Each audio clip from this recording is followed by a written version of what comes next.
It's Checkpoint on ENCA and ETV. I'm in Kepile Mabuse. This week, it has been 5 months without seeing my family.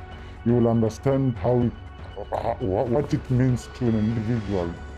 locked in during lockdown. Workers at tomato-producing giant ZZ2 say they were forced to live in accommodation unfit for human habitation or forfeit their pay. The company CEO denies ever implementing a no compound, no pay policy. Nobody was dismissed because they made a specific choice in terms of staying on the farm or going to stay at home. But in a recording obtained by Checkpoint, one of his managers can be heard threatening workers with non-payment. There's a choice, triangle, of tomates, of unpaid berries. Jabuli Limbata's investigation is on the other side of this.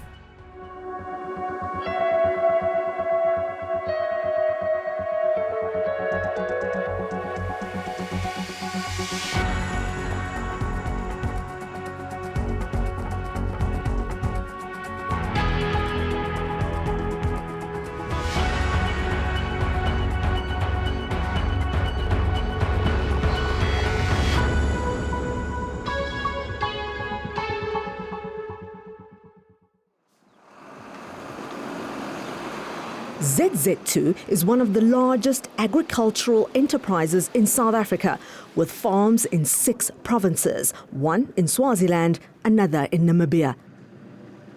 Its largest produce is tomatoes, some of which are probably sitting in your fridge right now. In this tropical area of Tzaneen, Limpopo, the company owns acres of farmland.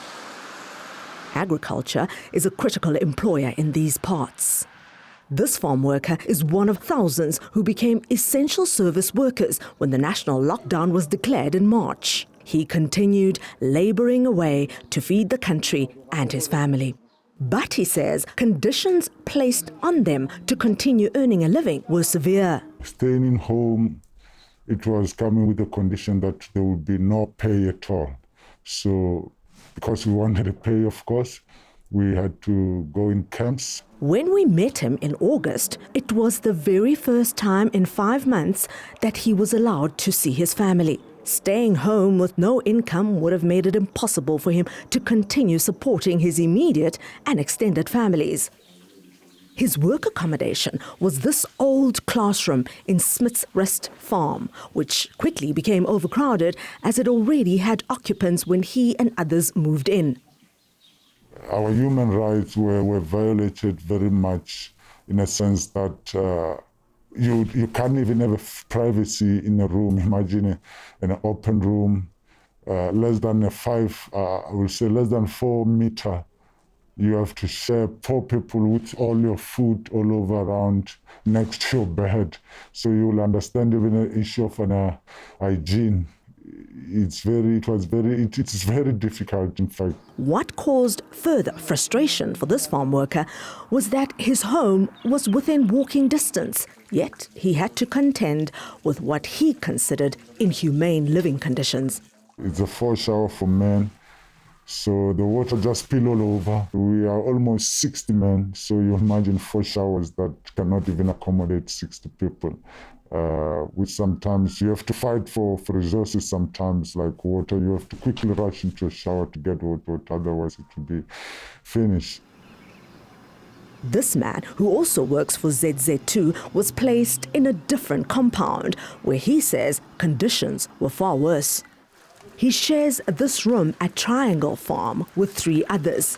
The water usually runs out, and for like 3 days, and the fact that the water is in need, we had to go to work not bathing. On rainy days like today, workers are not able to use wood to make fire for cooking. They use this outdoor kitchen with no cupboards to store groceries or a sink to wash dishes. Yeah, the electricity, it would go off for like 2 to 3 days. And then we had to ask for wood, and we would go collect wood for ourselves and start fire just so we can cook. Complaints to management fell on deaf ears, he says. I think they're actually neglecting us. We're actually being used like tools. They only need us when we have to do their work. No bedding was provided, so some slept on the floor and sent Checkpoint these images as proof. In our local language, we call it skolo. You make it some planks and you sleep on it. If you like it to buy a sponge, then you can use a sponge in it. So, but mostly we just fold a blanket on a plank, then sleep on it. Food, which they stocked up on when let out to shop, was stored in their bedrooms. This internal ZZ2 COVID protocol clearly states that essential employees will use accommodation provided on the premises and will not leave the property for any reason other than buying essential goods. We will only go to town once in a month, where you'll be forced to do all the normal activities that you do in your own time within less than 4 hours, because that starts from 9 o'clock until 12 o'clock. We should be back into the camp. Yeah, so with the securities, of course, guarding, making sure that everyone is back, and then when you through the gate, you will be clocked in and out with our job cards. ZZ2 had, according to its COVID protocol, promised to provide adequate living arrangements by ensuring employees have enough water and food and are able to communicate with their families. It has been 5 months without seeing my family. You will understand what it means to an individual. You understand? So, but they had all times to see their family. They stay with their family almost every day. But we are not allowed to. We were being stuck in one place. You can't do anything when you are stuck in one place. Where you are only allowed to go to the fields to work and back into a camp. So you will imagine how the impact on your mentality. You understand?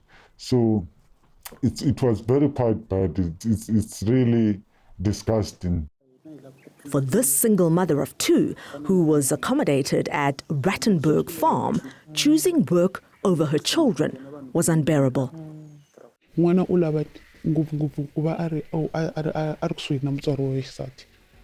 Coming up, ZZ2 workers failed by the Human Rights Commission and the Department of Labour. And unfortunately, I can't say that we have done enough.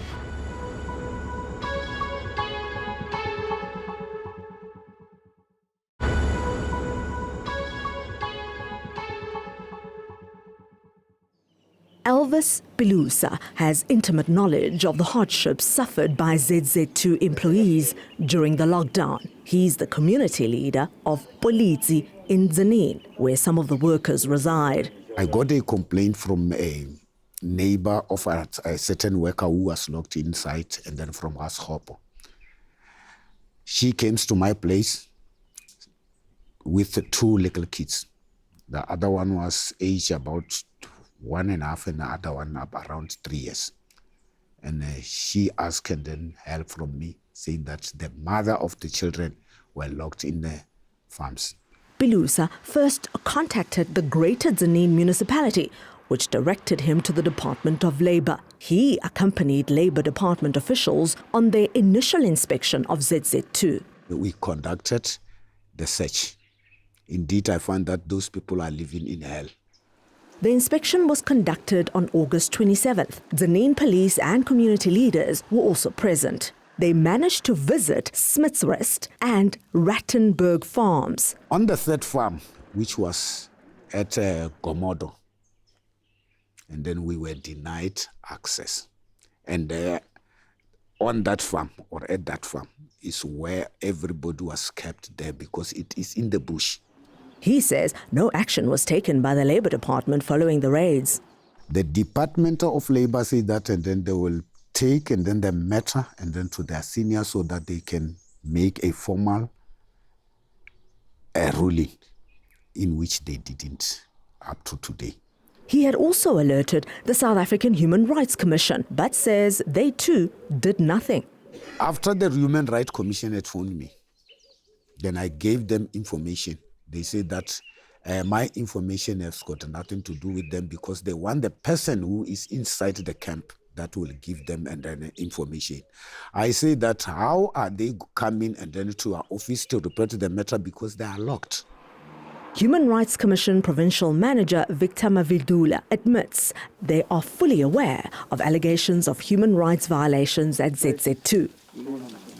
We wanted to find out why the Commission failed to investigate information provided by Pilusa. You called Victor? Yes, several times, and he hasn't been able to get assistance. No, I don't know how I can say that, but I've never received any call from a complainant that I could not follow up on that particular complainant. Checkpoint was informed that a journalist had given the Commission contact details of one of the complainants, who was afraid to reveal his identity, but that the Commission still failed to launch a probe. Mavidula is adamant the Commission did its best. I did call the number that was given to me by the journalist. We follow up on the number, and we could not get hold of of anyone on that number. But the journalist interviewed more people, so you could have spoken to the people she spoke to. I went back to the journalist, and the journalist indicated to me that it looks like this person is scared of coming out. But that's why I'm saying then, do you honestly think that you have done enough for these people? And unfortunately, I can't say that we have done enough. The late, or rather very little, intervention by the Department of Labour and Human Rights Commission has cost employees like Ernest Monsa their livelihoods. Monsa, who was dismissed from ZZ2 in August, now spends his days tending to livestock at home. He used to live on Gomada Farm and says they were told they'd be moved to Triangle Compound. He requested to view the new accommodation before acceding to the move, but... Well, a lot of honest. Like it or not, Radalos Radalia Zamaya Leagua Galabrar. Ganoema Gamo Kaifilia, Munula, Quarlia, Aunagam Komu. He escalated the matter and was eventually allowed to inspect the place, which he says was no better than where he was initially placed. Really fifth. Belegalaba Galar Regasi Legani. And young Weber Ule Deona, give all Vicella. Ripoise, Babaro Bagarugo, Javat, Duji Camp. Barrel Center, Kubaga, Guagamuka. Munayola Muntar, Musile, one or Brigade, Gara, Oblige, I was for, Igasur Sute, Renare Gamuka, Era, but load low lone. Bujisagaore, Government bad load Meja, low load. That was on the 29th of July. 2 weeks later, Monsa was handed this notice to attend a disciplinary hearing. In it, he's accused of, among other things, acting in an insulting behavior by intimidating management, disrespectfully entering the morning meeting and acting with total disrespect towards management, and providing false information to co-employees by telling them that the housing at Triangle is not up to standard. 5 days later, following a disciplinary hearing, Monsa was given this notice of dismissal. He believes he was fired for speaking out. Linasi Batu Bakanola Aunabul Mezi Alua Erikitagua Mezi Badu Jagadi Kuni get it fag, get it drum, or rebuild dromo, Kimuka Badu Jamis Gajon. So Bamagaja Bagala We met CEO Tommy van Sale at ZZ2 HQ in Moeketsi, Limpopo, where conditions are a far cry from those workers have to endure. We first questioned him about the reasons Monsa was dismissed. I don't know about Ernest Munsa, and I'm telling you, nobody was dismissed because they made a specific choice in terms of staying on the farm or going to stay at home. Why would that be an issue if both groups, staying on the farm or staying at home, will still be paid? Have you ever threatened any of the workers that they will lose their jobs if they stay home and not come in to stay at the compound? Is that one of the threats that you've made? No, categorically not. It's not part of ZZ2's language to threaten people that they lose their job. However, contrary to Van Zyle's assertion, in this recording, a ZZ2 manager by the name Gerard Wasserman can be heard threatening workers in Afrikaans. Dis die choice. Triangle of tematies of unpaid by die huis. That's not the company's policy. So you don't know what your managers are doing, is that what you're saying? No, we know what they're doing. But he said that those are his words. He said, if you don't want to work there, you will get no pay. You must stay home. The point I want to make, I don't know what Gerard Wasserman has told the people. I don't have a record of that, but I'm telling you that's not the company's policy. So now that you know that he's done that, what are the repercussions for him? Well, I wouldn't do anything to him unless the person that has a grievance follow the regular grievance procedures. We have strong grievance procedures. Next, it's a multi-billion rand company. So why does it have pit latrines for workers? Well, a pit latrine, when I was a kid, we used pit latrines when I used to go and visit my grandmother.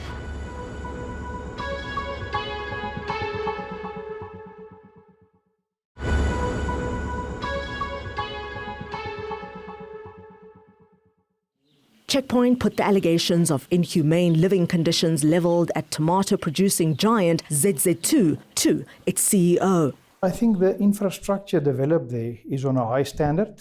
There's no mukoko in which ZZ2's people living. So would you stay at the compounds? Well, I would. I don't have a. I don't think that's a fair question to ask me. Why not?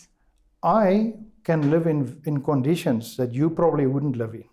So would you live on the compounds that you have provided for your workers? Well, I would live in a house furnished with electricity, furnished with windows that are not broken, furnished with enough space to live in. And that's what you've provided for the workers? Well, let me tell you, our workers have a free choice. This is what we have on the farm. They slept on the floor in winter? I don't know if that's a fair question. If a person decides to sleep on the floor because they don't want to spend the money for a mattress or for a bed, I can't force them to do that.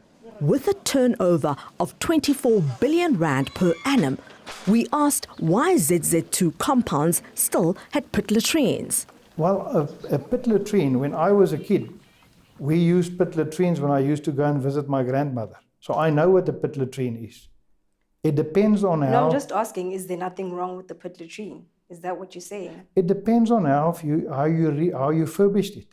Pit latrine in many parts of the world is still used. In a rural setting, pit latrines is part of our life. But can you not afford to install flushing toilets? Well, do you think your workers are not worth it? I would tell you, in all our housing facilities, the standard outfit is a flushing toilet. So why doesn't, for example, Smiths just have flushing toilets? They have pit latrines. Smiths have flush toilets and they have pit latrines. But why? Why do they still have pit latrines? Can you not afford it, or are they not worth it? No, I wouldn't say it's a matter of unaffordability. So they're not worth it? No, that's not true. What is the reason? Let me tell you, you're putting words in my mouth. So what is the reason? To say to me that my people is not worth it. No, I'm asking I you. resent that point that you're making. No, I'm asking you. I'm not making a statement. No, I'm but asking you're saying to me that my people is not worth it. I'm telling you, ZZ2's whole existence is based on creating a future for all the people that work here. So why can't they just get flushing toilets then? Well, we're busy with a building team that are building facilities for our people all the time. And if you look at ZZ2's facilities and you compare it to the squatter camps around the cities where you live, there's no comparison. Following their inspection in August, the Department of Labour released this media statement regarding ZZ2. On accommodation, the employer is compliant. When we questioned Chief Provincial Inspector Tladi Paswani about what the department meant by compliant, he admitted that the statement was released before a full investigation was conducted. Actually, what I observed was that the employer was channeling us into a certain specific area. Despite inspections having been conducted at ZZ2 farms, there was a lot the chief inspector was unaware of. People were sleeping on the floor. Are you aware? I think, no, I'm not aware, but I'm aware now. So how was the inspector satisfied with people sleeping on the floor? I'm aware now when I look at where we were today. Were you aware that people would sleep with food in the same room? Were you aware of that?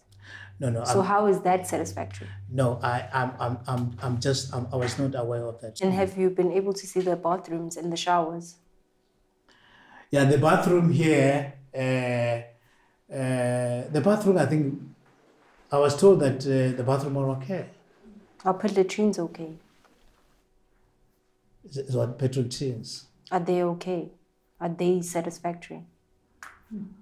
Pit latrine is normally, depending on whether they're being kept clean, they're using the necessary chemicals. So are you not sure that they were kept clean? I think that is what is very important. I think when the inspector visualized there, they were satisfied that the pet latrine that they looked at were okay. The report that we got is that everything is okay. Yeah, they're saying they're using hot plates, and because of they are saying, or you saw them using hot plates? No. Yeah, that one. That one, I did not visualize it myself. The hot so plate. You didn't see the hot place. We didn't see it. But we wanted to find out more from the employees. So with all the inspections, you haven't seen a single kitchen?